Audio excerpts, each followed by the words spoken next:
Hello বন্ধুরা, আজকে আপনাদেরকে দেখাবো আমাদের বর্ধমানের রথযাত্রা।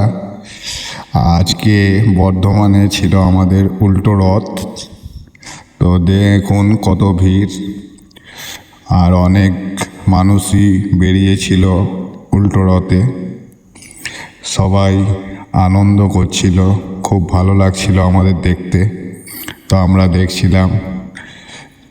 আর আপনাদের কেমন লাগলো আমার এই ভিডিও? ভালো লাগলে লাইক, কমেন্ট, শেয়ার করবেন। আর কে কোন জায়গা থেকে আমার ভিডিও দেখছেন কমেন্টে জানাবেন। শুভরাত্রি, গুড নাইট। সকল বন্ধুরা জানাই শুভরাত্রি। ভালো থাকবেন, সুস্থ থাকবেন। আবার কাল দেখা হবে।